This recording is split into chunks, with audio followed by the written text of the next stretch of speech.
अस्सलाम वालेकुम नाजरीन, पस पर्दा के प्रोग्राम में मोहम्मद अजहर सिद्दीक के साथ हाज़िर खिदमत है। आज के मौज़ूआत में मलक रियाद, हुकूमत की कमाई और ईरान की जंग। सर, सबसे पहले आखिर मलक रियाद इतना क्यों खटक रहा है हुकूमत को? अब बहुत शुक्रिया। 7 मार्च दो आगे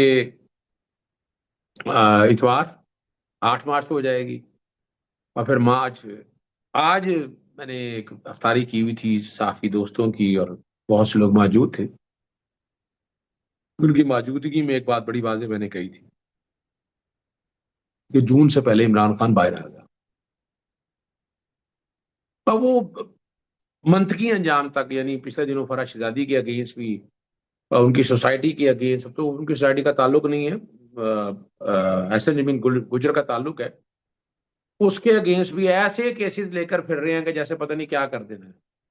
बड़ा जोर लगाया हुआ है इस तरह मलिक रियाज के अगेंस्ट में। अब ये केस जो है ना, ये मनी लॉन्ड्रिंग का दूर दूर तक बनता नहीं। मैं बार बार कहता रहता हूं, मैं आज नहीं कह रहा, बड़े से कह रहा हूं।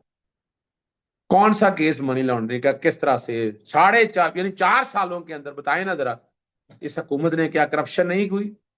कोई एक बड़ा केस बता दे, क्या कोई मनी लॉन्ड्रिंग नहीं हुई? क्या मुल्क से पैसा बाहर नहीं किया? कौन करेगा तहकीक? तहकीक करने के लिए है कौन? नैब तो पता है हमारी अपनी मर्जी की नैब, हमारी नैब हमारी मर्जी। यार आपको क्या क्या ताल्लुक इस बातों के से? और आपने वो देखा भी, हमने वो 50 करोड़ के जो लिमिट है उसके साथ क्या किया, और पैसे की डिवैल्यू होने के साथ जोड़ दिया उसको। कमाल ही हो गया, वैसे कमाल है, कमाल जैसा कमाल है जहां हो गया कमाल। फिर वो मंजूर नजर चेयरमैन है जनाब, उसके लिए तरमीम की, पर्सन स्पेसिफिक तरमीम की गई और उनको लगा दिया गया। फिर पर्सन स्पेसिफिक तरमीम की गई कि इमरान खान साहब की केसों की जो अपील है वो जाएगी फेडरल आईनी कोर्ट में। यानी आप यहां से समझ लेना, आपको अंदाजा नहीं हो गया कि ये क्या निजाम है, घिनौना निजाम है ये सारा। और अब इसी तरह मैं कर्नल खलील साहब से मेरा बड़ा एक ताल्लुक है, बहुत ज्यादा बड़ा, मेरा उठना बैठना रहा उनके साथ, अक्सर कई दफा खाने पे हम इकट्ठे रहे। मनी लॉन्ड्रिंग का तो ताल्लुक ही कोई नहीं है, आप ध्यान में रखिएगा। सही है ना जी? और 10 साल की कैद सुना दी है, और 25 बिलियन जुर्माने की सजा सुनाई। और जुर्माने की अदम अदायगी पर 6 माह कैद काटेंगे। एडिशनल सेशन जज जो है ना, नसर मिनल्लाह बलोच ने केस पर फैसला सुना। अब मैं कभी हैरान होता हूं कि मनी लॉन्ड्रिंग के लिए प्रिडिकेट अफेंस होना जरूरी है करप्शन या करप्ट प्रैक्टिसेस के हवाले से, जब वो है ही नहीं। यानी यहां आप मनी लॉन्ड्रिंग जोड़ कैसे रहे हैं? किस तरह, किस बुनियाद पर आप जोड़े? तारीखी तौर पर याद होना चाहिए, FIA anti money laundering circle Islamabad की जानिब से किया गया था। और 2019 का एक मुकदमा है, सारे दहशत सादे मनी, सॉरी 2025 का मुकदमा है ये। सादे मनी लॉन्ड्रिंग एक्ट 2010 की दफा 3 और 4 के तहत मुकदमा दर्ज हुआ था। और 7 मार्च 2026 को अपना फैसला सुनाया उन्होंने। कर्नल खलील साहब जो है रिटायर्ड, उनका साहबजादा जो है ना हादर सर्विस मेजर है। जुलाई 2025 से उनके, आपको याद होना चाहिए, उनके घर की चादर और चार दीवारी की पामाली की गई। औरतों और बच्चों को ज़ीनी अजियत देकर कर्नल खलील को गिरफ्तार किया गया। तब दावा किया गया कि कर्नल खलील जो है ना एक मतलूब मुजरिम, बेतहाशा कानूनी नोटिस के बावजूद ये FIA के सामने पेश न हो।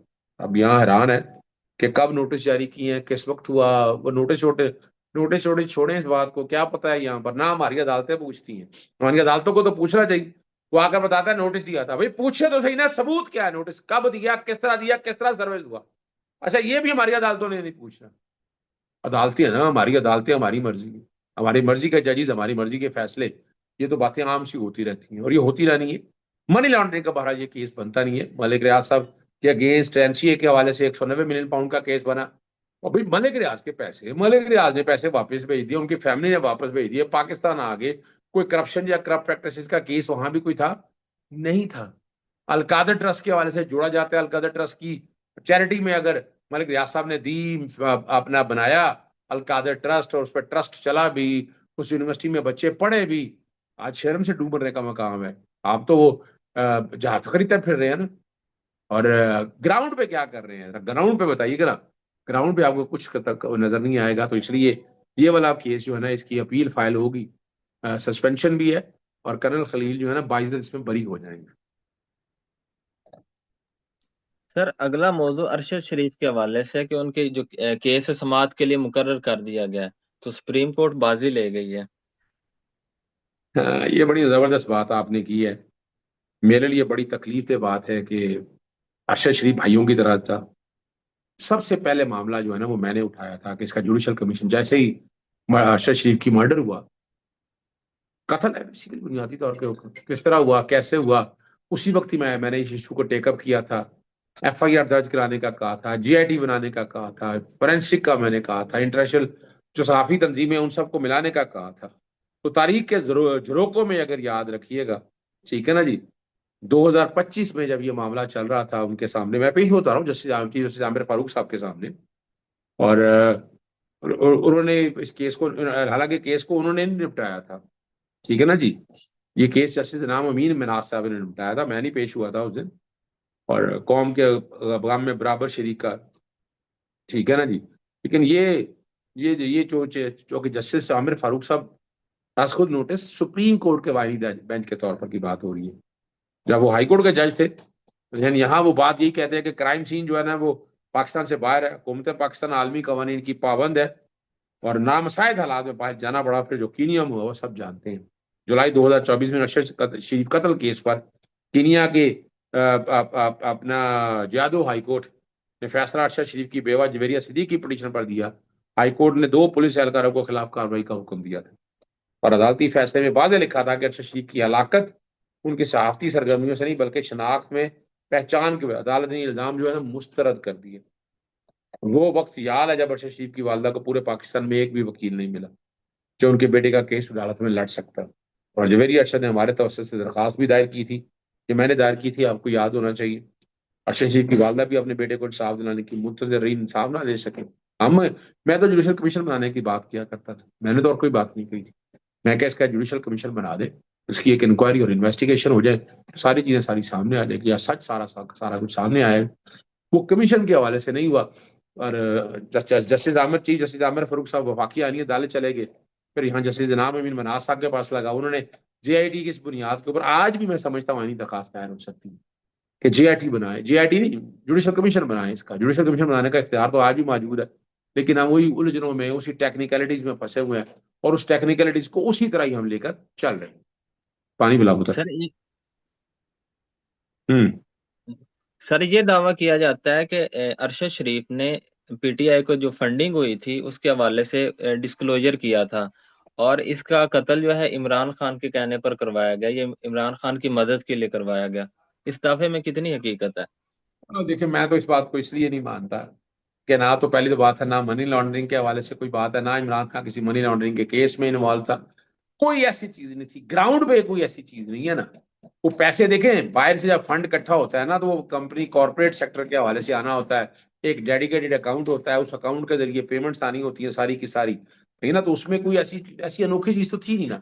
या तो बताए ना ग्राउंड पे ऐसी कोई चीज हो, कंपनी के नाम पर पैसा इकट्ठा हुआ, उस पर सर्टेन परसेंटेज वो कलेक्टिंग एजेंट ले जाता है, और यूं जो पैसे चैरिटी के नाम पर आते हैं। और चैरिटी इमरान खान के लिए, यार दुनिया जान देती है, दुनिया कुर्बान होती है, दुनिया पैसे ऐसे निछावर करती है कि हर एक को पता है कि पैसा जायज मुशर्रफ होना है, काम आना है। और आज भी आपके सामने शौकत खान अस्पताल पाकिस्तान से, बल्कि मैं तो इस मशरक वस्ता में या दुनिया में कई ममालिक से आगे है।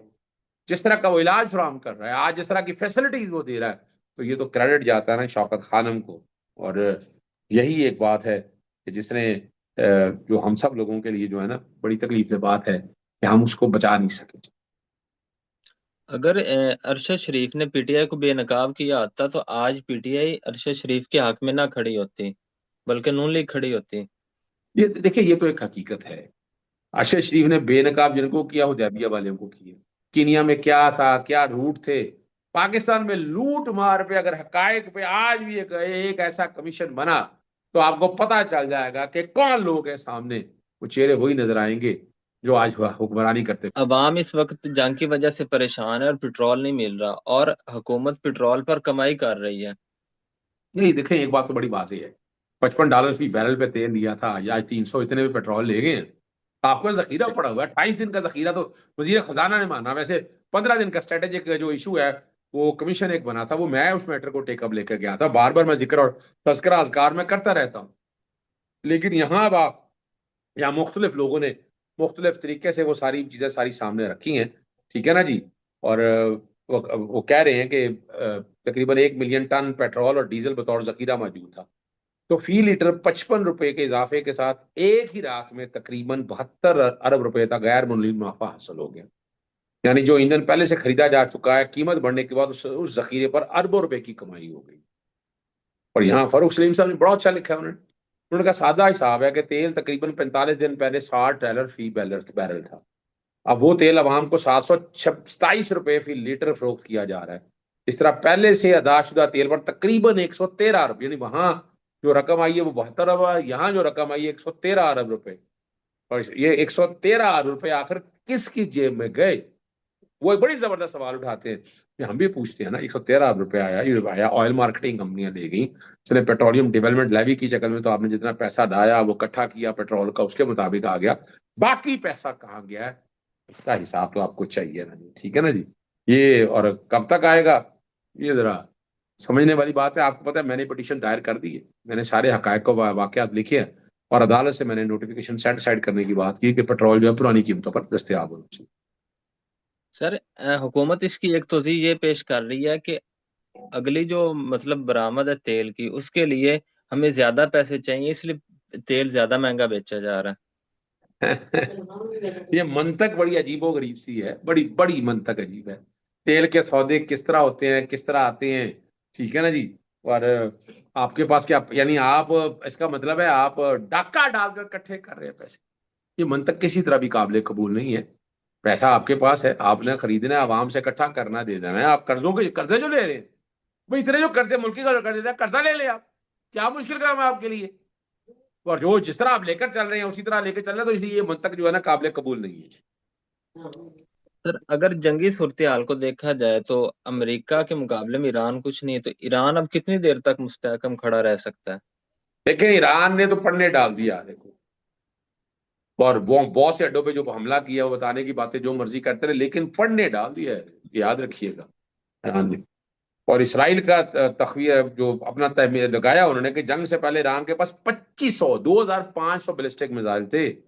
और मार्क रूबियो जो अमेरिकी वजीर खारजा ने कहा कि ईरान महीने में तकरीबन 100 मिसाइल तैयार करता है। लेकिन इसकी आजादाना तहकीक तो नहीं हो सकी है, लेकिन खतरनाक हद तक कम होना शुरू हो जाएगा। लेकिन ये कहना मुश्किल है कि ऐसा कब होगा। मैं तो ईरान से जखीरा खत्म, इसमें पिसपाई अमेरिका की होनी होनी है, अमेरिका को पीछे जाना ही फटना ही पैना है। सही ना जी, और जो जितना मर्जी कहते रहे, ईरान जो है वो ईरान एक मेरी बहुत से एतराज रहता है मुझे, ये फिकही एतराज ही एतराज हो, लेकिन एक बात बड़ी वाजे है, सईद खानदान से हमें, मैं तो आज भी समझता हूँ, जो मर्जी आप लेबल लगाते रहे ऊपर आपने, लेकिन आयतुल्लाह खामिनेई ने साबित किया है कि वो इस जुल्म के निजाम के खिलाफ खड़ा रह सकता है, आंखों में आंखें डाल के बात कर सकता है, और उसने पन्ने डाल दिए सब लोगों को। खून रसूल ही इस निज़ाम के खिलाफ खड़ा हो सकता है, और खून रसूल ने हक अदा कर दिया है। हमारे इस पैगाम के साथ हमें इजाज़त दीजिए। हमारा चैनल सब्सक्राइब कीजिए, हमारा पैगाम अपने दोस्तों रिश्तेदारों तक शेयर कीजिए। अल्लाह हाफिज़।